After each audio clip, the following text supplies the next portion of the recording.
56절까지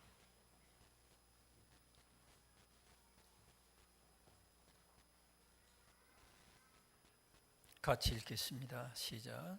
말씀하실 때에 열둘 중에 하나인 유다가 왔는데 대제사장들과 백성의 장로들에게서 파송된 큰 무리가 칼과 몽치를 가지고 그와 함께 하였더라. 예수를 파는 자가 그들에게 군호를 짜 이르되 내가 입맞추는 자가 그이니 그를 잡으라 한지라.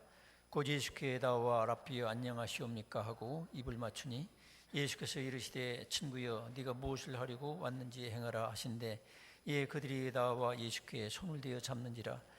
예수와 함께 있던 자 중에 하나가 손을 펴 칼을 빼어 대제사장의 종을 쳐 그 귀를 떨어뜨리니 예수께서 이르시되 네 칼을 도로 칼집에 꽂으라. 칼을 가지는 자는 다 칼로 망하느니라. 너는 내가 네 아버지께 구하여 지금 12군단 더디는 천사를 보내시게 할 수 없는 줄로 아느냐. 내가 만일 그렇게 하면 이런 일이 있으리라 한 성경이 어떻게 이루어지겠느냐 하시더라. 그때 예수께서 우리에게 말씀하시되 너희가 강도를 잡는 것 같이 칼과 몽치를 가지고 나를 잡으러 나왔느냐. 내가 날마다 성전에 앉아 가르쳤으되 너희가 나를 잡지 아니하였도다. 그러나 이렇게 된 것은 다 선지자들이 그를 이루려 함이니라 하시더라. 이 제자들이 다 예수를 버리고 도망하니라. 아멘. 이 말씀을 통해서 폭력을 어떻게 할 것인가 이런 제목으로 말씀을 나누겠습니다. 서로 인사를 나누시기 바랍니다. 반갑습니다. 네, 감사합니다.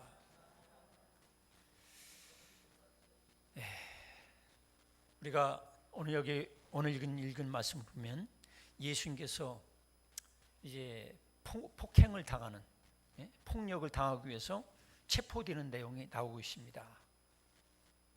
그래서 우리 예수님은 전능하신 하나님이면서도 우리 인간들의 세상에 오셔서 그렇게 착하게 사시고 죄 없으신 참 하나님으로서 사셨는데도 불구하고 사람들로부터 체포를 당하시고 또 폭행도 당하시고 심지어는 그 폭력에 의해서 죽임까지도 당하셨어요.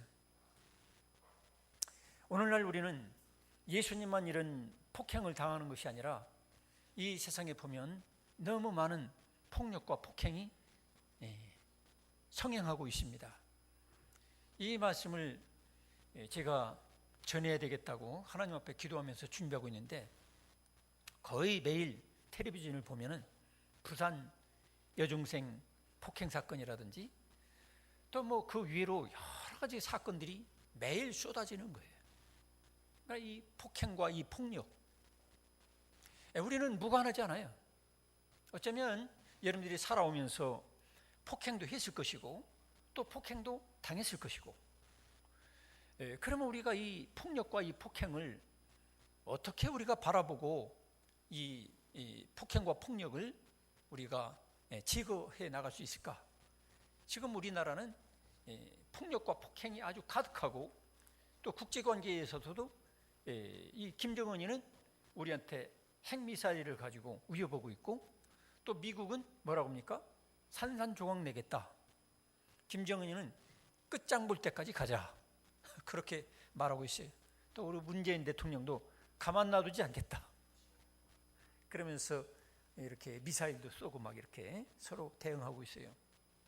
이 폭력적인 분위기, 이 국가의 폭력도 폭력이니까 어쨌든 간에 이 폭력이 난무하는 세상에서 우리가 어떻게 살아야 될지 우리는 그 주제를 가지고 이 시간 말씀을 나누기를 바랍니다. 첫째로는 폭력으로 예수님을 대하는 사람들을 볼 수 있어요. 예수님은 정말로 무지한 분인데도 불구하고 가룟 유다가 결국 예수님을 폭력을 당하도록 예수님을 배신하고 이제 팔아먹는 것이죠. 가룟 유다가 예수님을 팔아먹어서 결국 폭행을 당하게 하는 그 배경에는 사탄이 그에게 들어갔다 했어요. 성경에 보면 이게 폭력의 근원은 뭐냐면 바로 사탄입니다. 악령, 사탄, 귀신, 인간을 살인하고 비참하게 만드는 파괴하는 그 살인의 영, 살인의 영이 역사하는 게 바로 폭력인 거예요. 폭행하는 거예요. 우리는 이 폭행과 폭력을 내가 얼마든지 쓸 수 있다고 생각해요. 뭐 때릴 수도 있지 뭐 이렇게 생각해요. 근데 이 폭행과 이 폭력의 뿌리는 뭐냐면 바로 사탄이라는 걸 우리가 알아야 돼요. 그 다음에는 또 이제 예수님을 체포하려고 하는데 거기에 베드로가 칼을 들어서 이제 대항하는 걸 볼 수 있어요. 그런데 대항할 때에 오늘 읽은 성경에 보니까 예수께서 칼을 쓰는 자는 칼로 망한다고 말씀하시고, 이 폭력에 대해서 또 폭력으로 대응하지 말라고 또 이렇게 말씀하고 계세요. 우리는 왜 이 폭력을 사용하지 말아야 될까요? 우리는 폭력을 당해보면 알잖아요. 저도 어려서 폭력을 당해본 적이 있어요. 얻어맞는다는 거 참 비참한 거예요. 제가 이제 커서 군에 출입할 때에 제가 폭행을 당한 적이 있어요. 한 30분 이상 강목을 가지고, 몽둥이 가지고 제가 얻어맞아 가지고 가슴을 얻어맞아 가지고 군 제대한 후에도 한 10년이 훨씬 넘게 제가 엎드려서 책을 볼 수가 없었어요. 엎드려서 책을 보면 이 가슴뼈가 이 금이 갔는지 그게 아픈 거예요. 아파가지고 10수년을 그렇게 고통을 당한 그런 아픈 추억이 있습니다. 그래서 우리가 폭력을 당한다는 거 너무 비참한 거예요. 너무 아프고 괴로운 거예요. 또 이 폭력의 후유증은 엄청나게 길어요. 평생 가는 거예요. 제가 이런 말을 하는 것은 왜 그러냐면 폭력을 당한 뒤 지금 30년, 40년이 돼도 잊어버리지 않는 거예요. 그 다음에 또 우리는 나만 폭력 당하고 사느냐, 또 나도 모르게 철모를 때 폭력을 행사했다는 거죠. 이 말씀을 준비하면서 제가 폭력을 행사했던 때를 돌아보면서 회개하는 시간을 가졌어요. 초등학교 아주 어릴 때죠. 제 동갑내기가 이웃집에 살고 있었는데 툭 하면 얻어맞고 오는 거예요. 머리도 깨져오고 맨날 울고 오는 거예요. 그래서 쫓아가서 이제 그 녀석을 응징한다고, 보복한다고 두드려 패고 시궁창에 던져버렸던, 밀어 떨어뜨렸던 그런 생각이 나면서 가끔 회개 기도할 때 그 기도가 나와요. 참 불쌍한 거예요. 내 그때 철모를 때 그렇게 두드려 패고 내 동생을 팼다고 보복한다고 그랬지만, 그 의로운 행위인 줄 알고 했지만 그 시궁창에다가 막 밀어 떨어뜨리고 두드려 패고, 그런데 걔가 얼마나 아팠을까? 걔가 나이가 40, 50, 60 됐을 텐데 지금 살아있을려나? 그때 내가 두드려 패가지고 얼마나 마음이 아팠을까 하면서 생각날 때마다 회개가 나와요. 또 어릴 때는 우리가 놀이가 뭐였느냐면, 지금 뭐 전자게임 같은 거 없었어요. 6.25가 끝난 뒤 얼마 되지 않았기 때문에 전쟁놀이가 주로 우리가 놀이하는 거였어요. 전쟁놀이. 그건 수리탄 던지듯이 주먹덩어리 많은 돌을 가지고 막 사방에 던지고 쫓기고 쫓아다니고 그런 일을 한 거예요. 나도 그래 터지고 또 상대방도 그렇게 두드려 패고 돌로. 어느 날 그런 수리탄 투척 훈련을, 전쟁놀이를 하다가 누가 던졌는지 모르지만은 상대방 머리가 깨진 거예요. 부모님이 달려오고 피가 흥건할 때 얼마나 후회했는지. 저도 그 장면이 또 잊혀지진 않아요. 내가 던진 돌에 그 머리가 깨졌을지도 모르는데, 다행히 죽지는 않았지만은 참으로 이 사회 분위기와 무관하잖아요. 우리 인간들은 이와 같이 살아오면서 자라오면서 폭행도 당하고 또 폭행도 하고 그러던 그런 존재란 말이에요. 근데 어디까지나 이 폭행과 폭력은 그 근원이 하나님으로부터 오는 건 아니라는 거예요. 사탄으로부터 오게 된다는 거죠. 이 세상의 최초의 폭력과 살인사건이 어떻게 납니까? 아담과 하와가 죄를 범하고 그 아들을 낳는데, 가인이 동생 아벨이 드리는 예배가 하나님께서 기뻐 받으시고 제물을 기뻐 받으시고 자기 걸 안 받는다는 거예요. 기분이 나쁜 거예요. 열등감에 빠진 거예요. 시기 질투가 일어나는 거예요. 미운 거예요. 그러니까 결국 동생을 돌로 쳐서 죽인 거예요. 결국 그건 뭡니까? 결국 폭력과 폭행, 살인은 바로 사탄으로부터 온다 이 말이에요. 여러분, 이제 우리가 철이 들고 이제 우리가 어느 정도 성인이 됐으면, 여기 중고등학생들도 마찬가지예요. 중고등학생들도 이제 중고등학생 정도 나이가 되면 이제는 나에게는 폭력과 폭행이 있을 수가 없다. 이렇게 폭행과 폭력에 대해서 분명한 정의를 내리고 이 폭력을 행사하는 자가 되지 마시기를 축원합니다. 폭력과 폭행은 사탄이 역사하는 거예요. 정당한 명분이 있을지도 몰라요. 저도 또 잊혀지지 않는 것이, 제가 초등학교 때에 반장을 여러 해 했어요. 그래서 선생님이 이제 1시간 비게 되면 뭐라고 하냐면, 이만한 막대기 하나 주면서 공부 시간에 자율학습할 때 떠들면 이거로 두드려 패라. 제가 얼마나 또 고지식합니까? 저보다 키 큰 녀석을 공부 안 하고 떠들고 장난치는 거예요. 결국 제가 통제한다고 선생님이 엄명을 받아가지고 두드려 팬 거예요. 한두 대 팬 게 아니야. 한 서너 대 팼어요. 무자비하게. 제가 키가 작달막하면서도 저보다 훨씬 키 큰 애를 반장이라는 권력을 가지고 행사한 거예요. 근데 그 애를 초등학교 졸업하고 수십 년이 지났는데 40살, 50살 돼서 만났는데도 내가 함부로 쳐다보기가 미안한 거예요. 그때 그 내가 왜 그렇게 두드려 팼는지. 그 패는 게 아닌 건데 그냥 위협만 하고 지나가야 되는데. 참 그런 거 생각하면, 오늘 이 찬양대가 부른 찬양, 그 위에 서리라, 주 앞에 서리라, 이 찬양이 제 가슴에 탁 은혜가 돼. 과연 이런 폭력과 폭행을 일삼던 자가 어떻게 하나님 앞에 설 수 있겠는가? 우리 예수님의 십자가의 보혈과 그분이 피 흘려 죽으신 그 은혜가 아니면 제가 감히 이 자리에 이렇게 설 수가 없어요. 여러분들 중에도 폭행도 행했고 또 폭행도 당한 여러분들이 있을 거예요. 여러분, 주님께서 나를 대신해서 폭행당하시고 죽기까지 하신 그분의 은혜를 힘입어 여기 하나님 앞에 이 예배 자리에 믿음으로 서시기를 축원합니다. 우리는 참 죄송스러운 거예요. 너무너무 죄송스러운 거예요. 하나님 앞에 설 명분이 없어요. 그 지혜를 생각한다면. 이런 죄뿐 아니라 억수로 많은 우리 지혜가 있지요. 이 자리에, 우리가 예배의 자리에 하나님 그분을 임재하시고 그분을 앞에 모시고서 예배 드린다는 이 자체만 해도 우리는 정말로 감격인 거예요. 큰 축복인 거예요. 제사 받아가지고 하나님의 아들과 딸이 돼서 의롭다 여김을 받고 이 자리에서 예배드리는 여러분, 하나님께 감사하시기 바랍니다. 예수님께서 얼마든지 폭력을 행사할 수 있어요. 예수님도. 왜냐하면 여기 오늘 읽은 성경에도 12군단, 그전 성경에는 12영이라 있어요.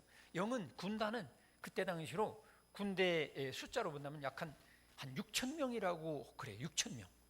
천사를, 하늘의 천사를 6천 명을 보내가지고 6천 명 곱하기 12 하면 얼마 되죠? 7만 2천, 7만 2천. 아니, 천사 한 명만 보내가지고라도 예수님을 체포하러 온, 예수님께 폭력을 행사하러 온 그런 사람들을 다 물리칠 수가 있는데도 불구하고 예수님은 베드로 보고 그러는 거예요.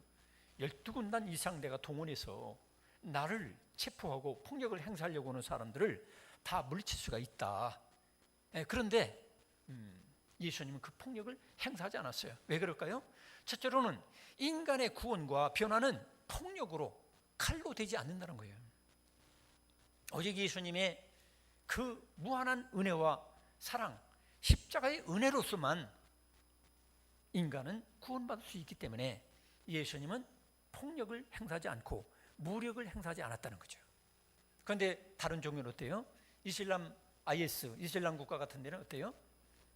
칼이냐 코란이냐 둘 중에 하나를 택해라, 그런 식으로 하는 거죠.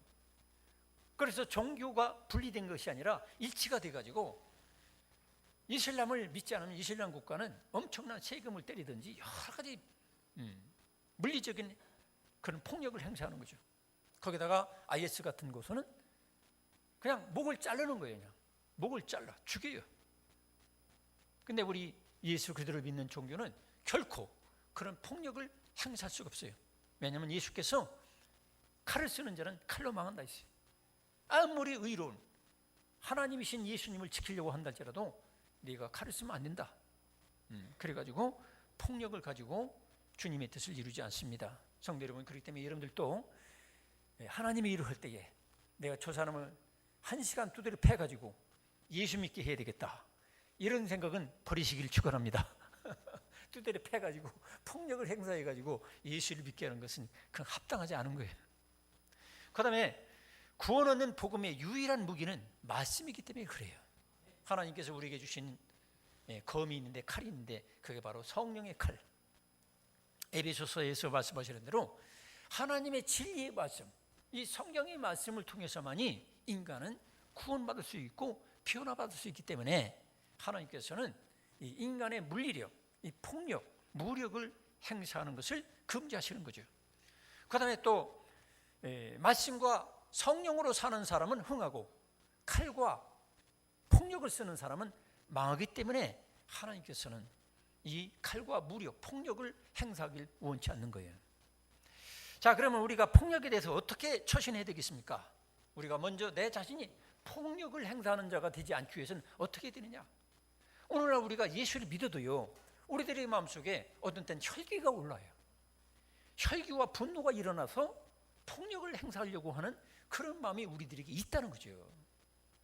그래서 우리가 이 폭력을 행사하지 않으려면 바른 예배를 통해서 하나님 그분을 바로 만나고 하나님께 합당한 예배 생활을 해야 돼요.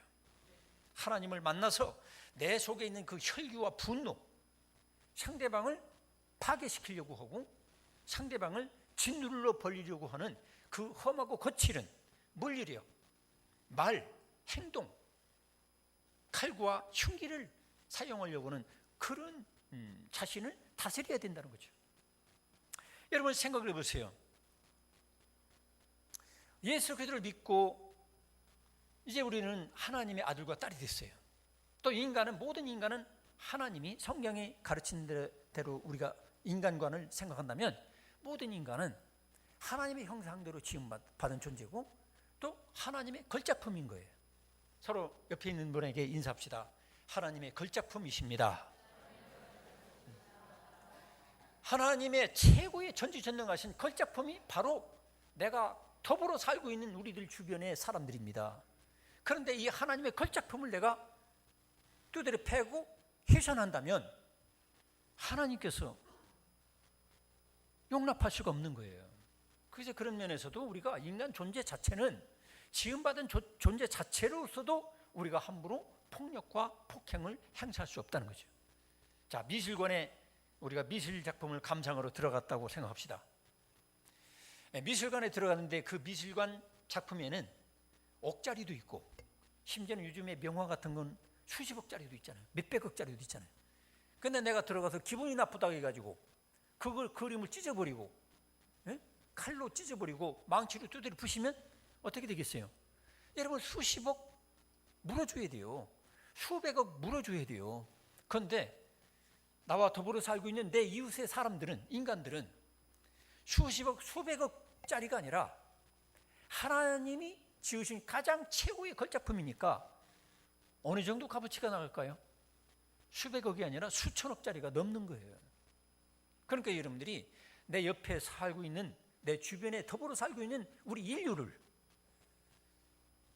내 마음대로 폭행하고 훼손한다면 결국 수백억, 수천억짜리 명작품을 훼손하는 것과 같이 그런 대가를 치러야 된다는 거예요. 그렇기 때문에 우리들이 그런 면에서도 우리가 함부로 사람을 폭행할 수가 없다는 거죠. 가인은 하나님 앞에 바른 예배를 드리지 못했어요. 가인은 하나님 앞에 평소에 죄악의 욕망을 물리치지 못하고 살았어요. 그래서 그 죄악의 욕망이 오는 대로 그대로 살았던 사람이기 때문에 하나님 앞에 바른 예배를 못 드려서 결국에는 거기서 시기, 질투, 미움이 일어나가지고 결국에는 동생을 폭행해서 죽이게 된 것이죠. 오늘날도 마찬가지예요. 우리가 하나님 그분을 정말로 내가 바른 예배를 통해서 하나님을 못 만나면 우리들의 마음속에 일어나는 시기, 질투, 미움, 살인 충동, 폭행, 폭력, 이것을 행사할 수밖에 없다는 거예요. 그래서 우리가 하나님을 예배하는 것은 내가 폭행, 폭력, 살인에 연결되어 있는 미워하는 마음, 엄밀한 의미에서는 하나님이 판단할 때는 내가 미워하는 마음조차 품는 것이 바로 살인죄예요. 형제를 미워하는 자는 이미 살인하였느니라 그랬어요.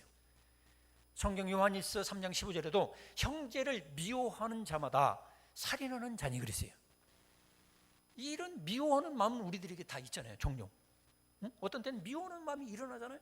어떤 때는 아내도 미워지고, 어떤 때는 남편도 미워질 때도 있고, 교우도 미워질 때도 있고, 부모님도 미워지고, 자식도 미워지고, 친구도 미워하는 마음을 우리가 품을 때가 있어요. 그런 면에서는 오늘날 우리들도 형제를 미워하는 자는 이미 살인하는 자라 했어요. 그러면서 살인하는 자마다 영생이 그 속에 거하지 아니하는 것을 너희가 아느니라 그랬어요. 성도 여러분, 그 때문에 우리는 엄밀한 의미에서 내 마음속에 미워하는 마음조차 떠오를 때 내가 살인하는 자구나 하고서 여러분 그 미워하는 마음을 토해내놓으시기를 축원합니다. 토해내놓아야 돼요. 그러려면 하나님과 관계를 바로 가지고 그분과 기도하고 토해내놓고 참회하고 미워하는 마음조차도 내가 폭력을 행사하는 것처럼 폭행죄를 저지르는 것처럼 우리가 철저히 뉘우치고 버려야 된다는 거죠. 그게 바로 살아있는 예배 생활인 거예요. 예배 드리면서 내가 누구를 미워하고 교회 다니면서 누구를 미워하고 지속적으로 그런다면 그것은 살인하는 자예요. 그래서 온전한 예배, 하나님 앞에 정말로 사랑으로 충만하고 진리의 말씀으로 충만하고 성령으로 충만한 그런 예배를 드리는 삶을 살 때에 우리는 내 마음속에 들어오는 미움과 시기 질투 또 폭력을 행사하고자 하는 그런 마음 다 물리치게 될 줄로 믿으시기 바랍니다. 그래서 초대교회 성도들은 성령이 충만하니까 한 가족처럼 형제 자매처럼 교우들끼리 서로가 있는 거 내놓고 같이 더불어 먹고 마시고 같이 살았어요. 그게 뭐예요? 미워하는 마음, 이기심, 나만 아는 고집불통 이런 것들을 하나님께 성령 충만한, 즉 하나님의 영에 의해서 충만하게 가득 채워진 사람들은 미움의 영이 사라지고 오직 사랑의 영으로 충만해가지고 그들은 한 가족처럼 사랑으로 살았다 이 말이에요. 오늘날도 우리가 목표해야 될 교회가 무엇입니까? 더 큰 건물, 더 넓은 땅, 이거보다도 더 중요한 것은 바로 하나님의 사랑, 성령의 충만을 받은 사람들로 내가 먼저 이 교회의 사랑의 불의 불쏘시개가 되어야 된다는 거예요. 사랑의 초석이 되는 저와 여러분 되기를 축원합니다. 그래서 우리가 성령 충만, 사랑 충만, 그래서 예수님 충만이 되지 않으면 나도 모르게 우리는 폭행자가 되고 미워하는 자가 돼서 살인자가 될 수가 있다는 거예요. 그다음에 우리는 폭력은 물론 미움과 언어, 성폭력, 거친 무리한 태도까지도 우리가 버리고 살아야 된다는 거죠. 우리는 이런 것들을 가볍게 여겨요. 그래서 아버지 어머니가 뭐라고 말을 했어도 그냥 막 들은 척 않고 무리하게 뛰쳐나간다든지 문을 꽝 닫고 나간다든지 이것도 하나의 폭력이란 말이에요. 무리한 게 바로 또 폭력과 연결되는 거예요. 또 말로 우리는 많은 사람들을 서로 상처 주고 있잖아요. 나도 모르게 언어 폭력, 또 성폭력, 부지간도 우리가 이 성폭력죄가 이제 우리나라에서는 이제 시행이 되고 있어요. 그래서 부부지간도 그래요. 내가 좋다고 해서 내가 원한다고 해서 상대방이 원하지 않는다면 그거 그쳐야 되는 거예요.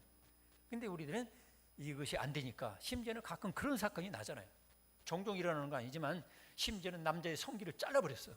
왜냐하면 그 남편은 술만 먹었다면 집에 들어와서 온갖 언어폭력을 하고 아내를 두드려 패고서 그 다음 순서가 뭐냐면 같이 자자. 그러니까 지긋지긋한 거예요. 그 남자의 아주 성기를 잘라버렸어요. 그런 사건이 가끔 일어나는 거예요. 우리 남자분들이요 조심하시기 바랍니다. 그게 뭐예요? 자기 욕구 충족. 그건 사랑이 아니거든요. 자기 욕심, 성욕 충족을 위해서 아내를 대하는 거야. 상대방도 좋고 나도 좋고 같이 즐거워야 되는데 그게 아닌 거예요. 한쪽만 원하는 거예요. 그건 바로 성폭력이죠. 그래서 우리들은 이런 폭력이 우리들에게 너무 많은 거예요. 아주 비일비재한 거예요. 한두 가지 사건이 아닌 거예요. 아주 생활화돼 있어요. 그래서 우리는 내 마음속에 있는 미움조차도 폭력이 되기 때문에 물리쳐야 되고 가정생활에서도 이 폭력을 물리쳐야 되고 또 부모님들은 자녀들에게 물론 어떤 때는 해초를 댈 때도 물론 있지만 다 큰 자식들에게 해초를 댈 수는 없잖아요. 이제 초등학교 저학년 정도는 따끔한 매를 통해서 뭔가 훈육할 수는 있겠지만 애들이 머리가 커가지고 사춘기가 지나가지고서 10살이 넘는데도 불구하고 맨날 목욕으로 두드려 패면 어떻게 됩니까? 이제 나중에 힘이 미치지 못하면 자식이 부모를 두드려 패는 거예요. 그런 사건들이 종종 일어나잖아요. 그렇기 때문에 성도 여러분, 여러분들이 할 수 있는 대로 여러분들이 자녀들을 주님의 교양으로 가르치려고 노력하고, 자녀들은, 젊은 사람들은 부모님의 말을 잘 겸손한 마음으로 잘 받아들이기를 축원합니다.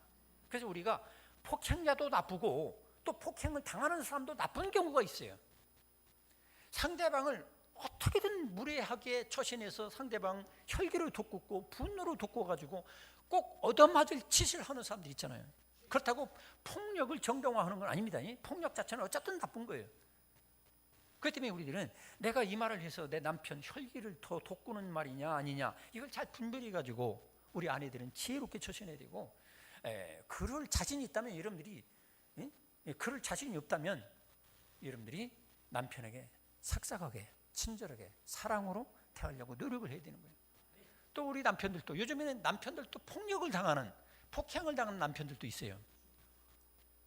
흔한 일은 아니지만, 그래서 여러분들이 아내한테 폭행을 당하지 않으려면 아내들이 이런 말을 좋아하는지 안 좋아하는지를 잘 구별해가지고 여러분들이 말을 해가지고 여기 계신 분들은 폭행을 당하지 않고 사시기 바랍니다.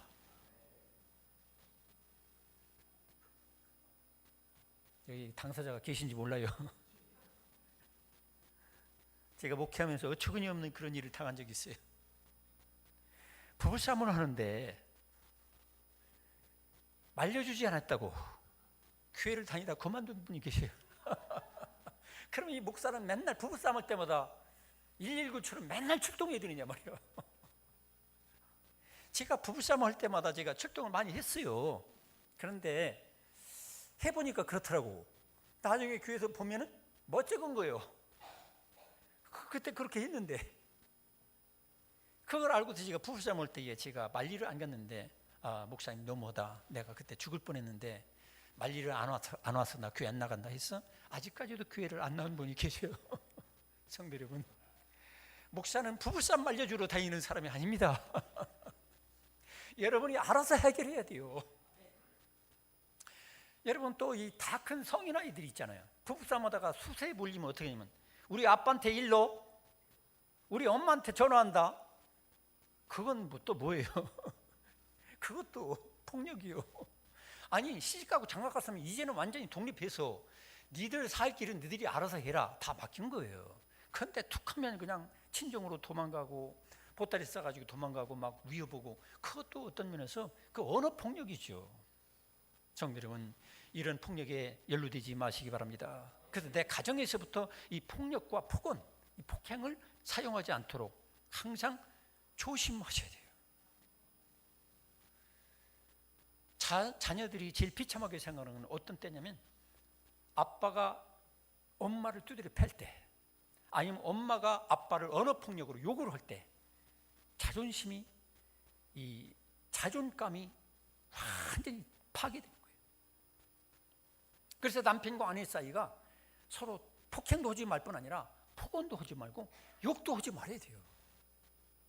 욕을 한다는 건 뭐예요? 나를 출생하게 한 우리 아빠, 나의 씨를 이렇게 심어준 우리 아빠, 저렇게 욕하는데 엄마 나쁜 사람이구나, 아빠는 비참한 존재구나, 그러니까 나도 비참한 존재야, 살 맛이 있어? 살 맛이 없어지는 거예요. 그러니까 제가 가끔 그러죠. 부부싸움 할 것 같으면 저기 철마산 꼭대기, 산 꼭대기 올라가서 하자, 이렇게 서로가 조약을 체결해야 돼. 우리 애들도 여기 있지만은, 애들 초등학교 다닐 때 우리 부부싸움 할 때는 그러면 우리가 저 산 꼭대기 올라가서 하자 그랬어요. 산 꼭대기 올라가다 보니까 너무 힘이 빠져가지고 가다가 되돌아왔어요. 사람은 살다 보면 어떤 데 부부싸움도 일어나는 거예요. 근데 그 약속으로 그 산 꼭대기 3분의 1도 못 올라갔는데 헉헉거리다가 그냥 왔어요. 성도 여러분, 저처럼 이렇게 어리석게 하지 마시고, 이왕이면 부부싸움 하고 싶고 폭행을 행사하고 싶고 그러면 하나님께 나와서 부르짖어 기도하세요. 금식하며 기도하시고, 방언기도 2시간 하면 이제 입이 너무 지쳐가지고 욕하고 싶어도 욕할 힘이 없어. 두드려 패고 싶어도 내가 그러기 상태로 쓰러지기 일보 직전인데 누구를 두드려 패? 여러분, 이왕이면 기도하고 하나님 만나가지고 이런 폭력과 폭행의 범죄를 저지르지 않기를 축원합니다. 그리고 우리가 로마서를 계속해서 지금 새벽마다 공부하고 있지만 죄와 사망이 나의 왕도로 됐는데 이제 예수님을 모시면 예수님께서 내게 들어오셔서 은혜와 성령, 진리가 이제 왕노로 타게 된 사람이에요.